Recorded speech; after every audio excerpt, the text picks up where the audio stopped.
All right, so we're going to talk about printing real quick. My brochure is not done, not even close. But let's say, I'm hitting Command Z to get my stuff back.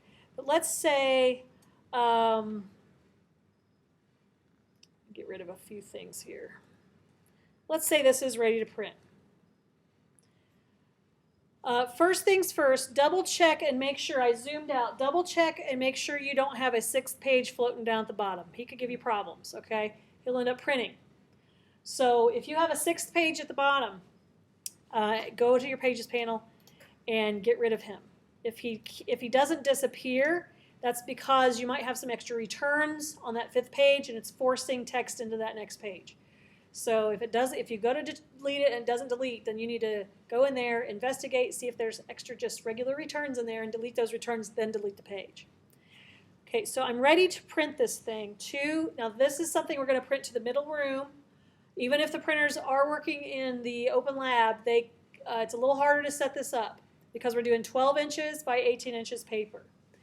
And I'm not certain how that would work in the new printers, so we know it's working on this one. So I provide the paper, it's back there in that room. I don't have tons of it, so you guys get 2 sheets apiece. And if you want to make sure you get your 2 sheets, you could take them today and print them, or just leave them back there and hope that nobody has 10 million mistakes. So I'm going to go to File, and I'm going to go to Print. And basically, I do want spreads. I do want the 7800. I do not want thumbnails, okay? This will remember what I printed last time. So I also don't want to print the grid structure underneath, which it remembers that from last time. So to turn off the grid structure in the print dialog box, uncheck print visible guides and baseline grids, assuming you had that checked on. You might not have. Go to Setup and turn off thumbnails. Uncheck it. Okay, you'll notice in the preview, it shows all of these P's. P's mean page. There's 5 pages it's trying to print, and it's telling me the paper's not big enough. So in order to change the paper size, I would go to Paper Size, and I would choose 12 by 18, which is actually tabloid oversized. You don't know that until you're told that, but we don't use tabloid. We use tabloid oversized, and you will see here in the width and the height, it says 12 by 18. Okay, so I'm providing you with 12 by 18 tabloid oversized paper, but you have to choose tabloid oversized. Now, what we want to do is we certainly want to turn crop marks on, and I've never told you to do this before. We want to turn on registration marks as well. Actually, no, you don't need those. Sorry. No, just crop marks. Looking at the preview, I think I'm going to have to do something a little extra. I will not know where to fold this. There's no thing here that says, hey, throw crop marks in between every page. The image looks like it's only going to throw crop marks on the outside 4 corners, not on every page. Okay, so I am going to cancel this. So before you go to print, guess what we get to do? We get to zoom in, we get to grab our line tool, and make sure you're just on the edge of the bleed. You pull a little line, oops, wrong place, where the fold is, okay? If you want to get right on the fold, put it there and then move it up, okay? Sometimes I draw it right on the fold. You want this right at the edge of the bleed, and you want it on all the tops and the bottoms. So let me zoom out a little bit. You don't need it on the corners. It'll automatically put them in the corners. Usually it's best also to make that line about 1/2 of a point, which is 0.5 pt, and black. So I am going to hold down the Alt key and the Shift key, and I'm going to put it at the next spot. And then I'm going to do it again. And you can actually, assuming you've got the mathematics correct, you can actually go to Object, Transform, Transform Again, and it should copy it to the next spot without you having to click and drag it. Okay, I can do that again. Object, Transform Again. There it went, right there. I didn't have to click and drag, I only had to click and drag it once. So I now have, it's hard to see, here we go. I have 4 of these up at the top. I also need 4 of them at the bottom. So I select them all by clicking and dragging and coming in contact over all 4 of those. I don't copy and paste. Instead, what I do is I will start clicking and dragging, holding down the Option key, which is also the Alt key, and holding down the Shift key. The Shift key keeps it in line. I just copied them in the exact same position but underneath. All right, now we're ready to print. So turn on spreads, turn off visible guides and grids, turn off thumbnails, and set it to tabloid oversize. Go to marks and bleeds, turn on your crop marks. And what we'll do is we will, instead of using the document bleed settings, we'll set the bleed a little wider so it'll catch those crop marks that we made out there. So we will set that, we'll put it at 1 inch all the way around. It's okay if there's red, it'll be okay. Make sure on setup that your page position is centered too. That's very important. I've told you guys that from the beginning. Make sure your page position is always uncentered. Okay, so in review, I'm going to go to General. We had spreads selected. We have the 7800 Xerox printer selected that's in the middle room. We turned off, any of the options down here are turned off. Under Setup, we made it tabloid oversize. We took off thumbnails, because that's what we did before, and we made the page position centered. In Marks and Bleeds, I turned on crop marks and I manually set the bleed at 1 inch. I did not use the document bleed settings, okay? So uncheck that and then type in 1 inch. Now, I am going to go to page setup, make sure that it's got the right printer and the right paper, and it does. And then to turn off double-sided printing, I'm going to go to printer and make sure two-sided printing is turned off. By default, usually it's turned on. Okay? Now, here's the deal. We're going to go someplace new that we've never gone before. Yeah, I hear you.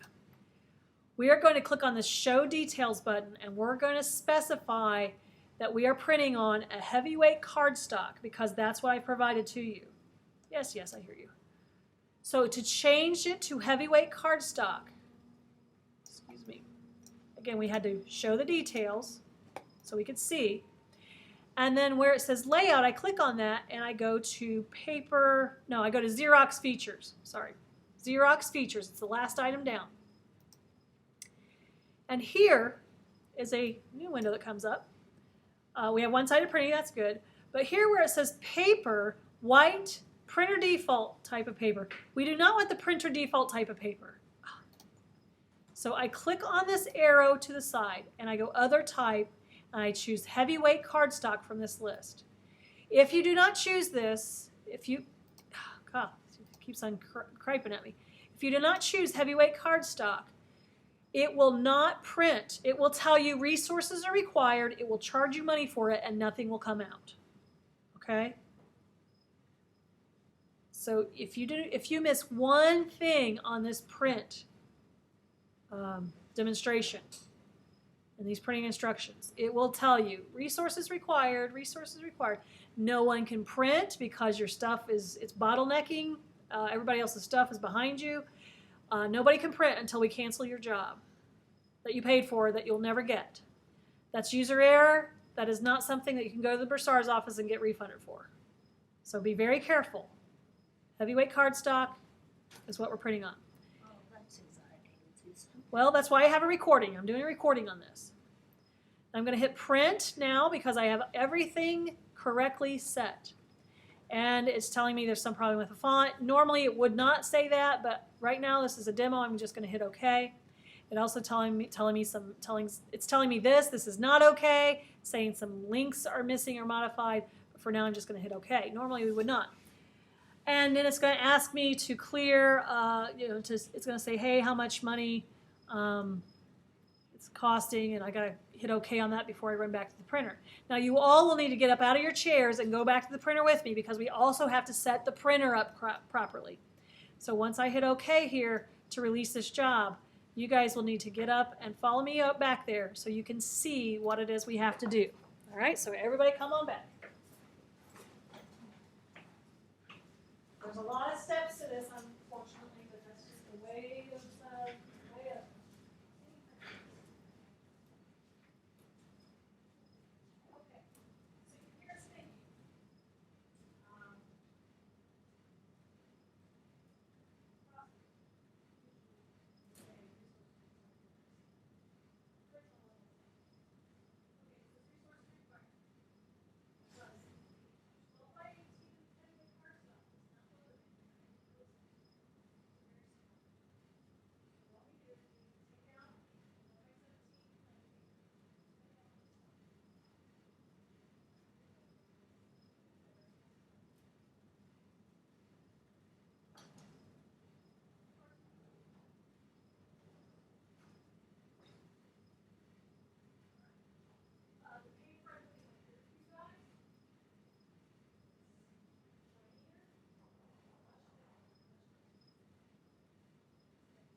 can borrow? That sounds horrible. Oh, yay! Mine's in my office. Okay, so let's go through how to, oh, my American Diabetes, oh, I covered it with these scales. That's the problem. Let's use the association right long here.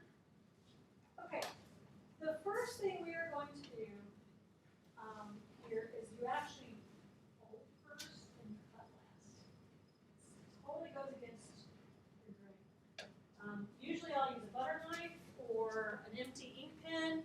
Sometimes keys work, but oh shoot, I think my supplies are not even in here. I travel with so many different classrooms anymore. My supplies are everywhere.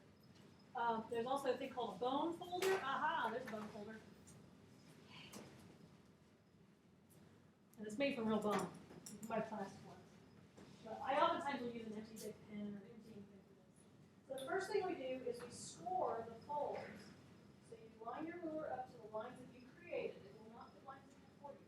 And you run a scoring device down. You'll get an empty ink pen. I don't use the back of an X-Acto because it actually cuts the paper still. And then you'll fold it and you cut it, and then all of a sudden one of the pages fall right off. At least most of it. Okay, so I just scored it. I go all the way from the top to the bottom. Do this one.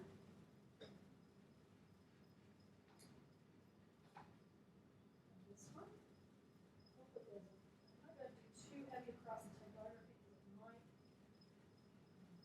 mess up the toner, so I'm going to not do it too heavy. I like empty ink pens because the roller ball does a lot less damage. It's great. So I save pens that are empty.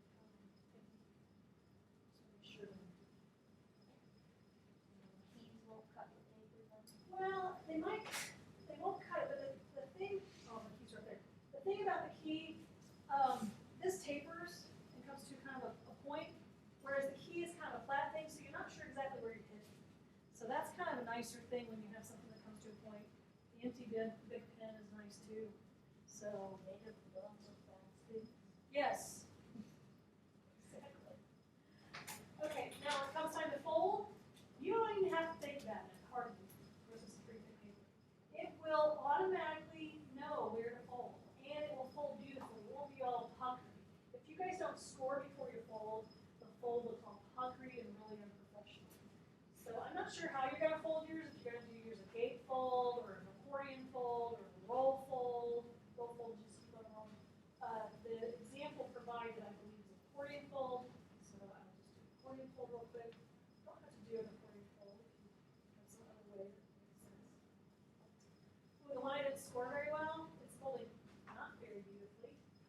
It's kind of ugly. You'll see too, when I pass this around, where the test is, you'll see how much worse that fold is than yours. How I didn't score heavily. Actually, how would you do a roll fold? A roll fold is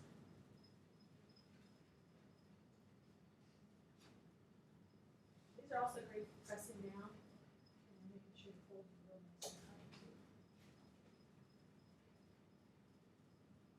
I do book making, handmade books and journals and stuff. And these are fabulous for those. A roll fold basically is when you have one panel rolling on top of the other, and so on. So that's a roll fold. So it just kind of comes unrolled but folded. The cover would be on this side. Yeah, this would probably cut that off. Yeah. Yeah, the cover would be right here. Okay. So it's print it, score it, fold it. The last thing is cut it. Okay. Now the problem. Oh, this is great. When it's folded like this, I can see this crop mark over here and that crop mark over there together. That's nice. So usually when I'm bookmaking, I have to draw the crop mark. But I'm going to, this part you guys are going to hate. I know how much you love using your X-Acto knives. You're cutting through several layers. So you have to be really patient with yourself here. Okay? And you don't want to cut, you want to go crop mark to crop mark. You don't want to go all the way across because you have to remember.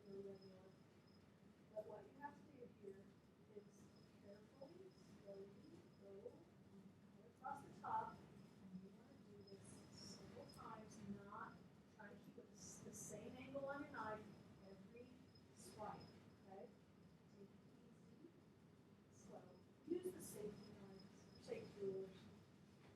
just gone through all of them.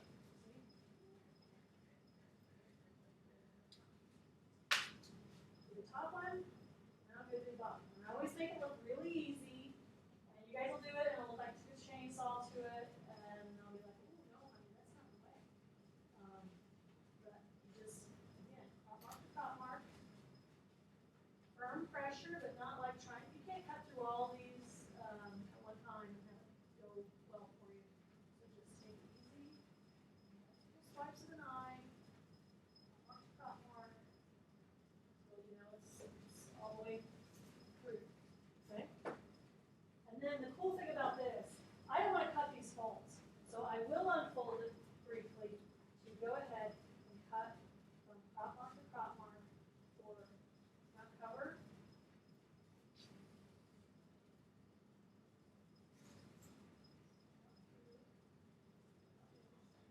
And the back page on the fifth page. Now, if you were to cut it out and fold, cut it out first and then fold, guaranteed the pages don't match up.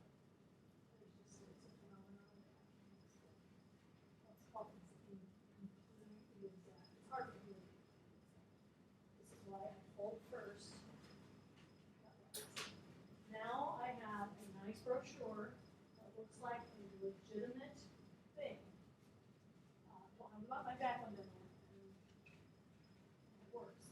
It's not designed well yet, but start. Here we go. Smell that? Print it, score it, fold it, cut it when it's folded, at least the tops and bottoms. Then press it out and cut your left and right side. Okay? You're going to do that twice because you have two first drafts. We'll deal with the Spanish side later. We're just functioning right now, focusing on the English side. I will give you a very good. I mean, it's actually pretty new, so it's not even. Yeah, if I borrow your X-Acto knife, the treat is you get a brand new blade from me. So because an X-Acto knife isn't good for very long. It's not sharp for very long. Yeah. So you get a brand new blade. So let me borrow your X-Acto knife. All right. Oh my gosh, I had so much to show you this afternoon. Information overload? Yep. Well, but it's good stuff. The rest of the time is work time. I'm going to go get you a blade. Do you have a place to put blades? Not at all. Okay, when you need a new blade, you just call her. Okay. Because you might be right in the middle of cutting something or getting ready to cut something and just need a new blade.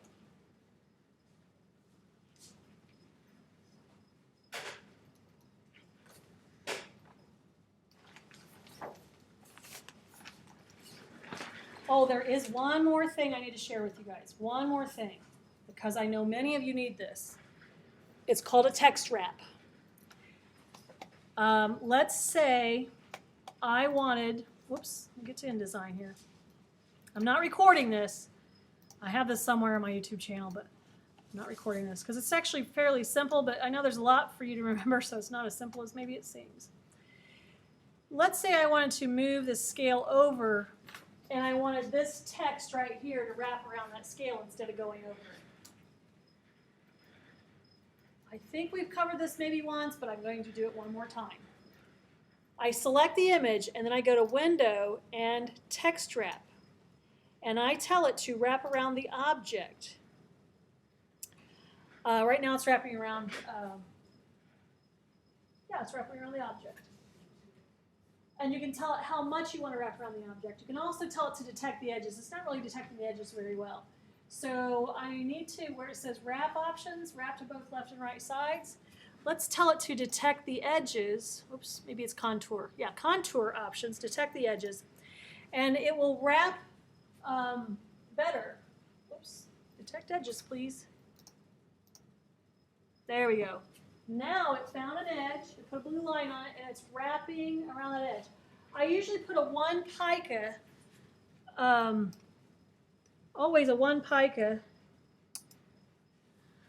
buffer between the image and the type. Okay, that just took that blue line out that way.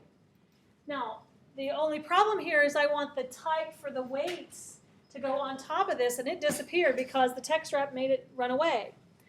So what I have to do here is to get that text box with the type to not run away from that.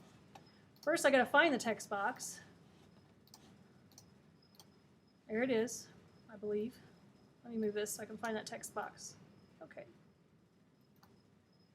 He's somewhere. Maybe he went and did a page 6 on me or something. Okay, doesn't really matter. I just grabbed the text box that I know is there, which I know that's there. We have to tell Indesign to let that text box ignore the text wrap so it'll actually sit on top of that. Okay, so if I've got text in there, it all disappeared. All the weight stuff, the weight chart disappeared.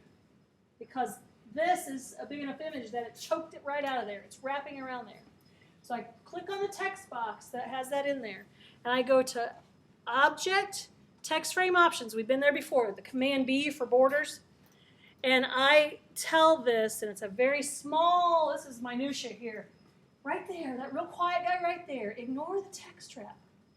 That little dude right there gives people so many problems because he can't find it. So when as soon as I hit Ignore Text Wrap on this Command B thing, this text will pop back up, in theory. Okay, where is my text? It's supposed to pop back up.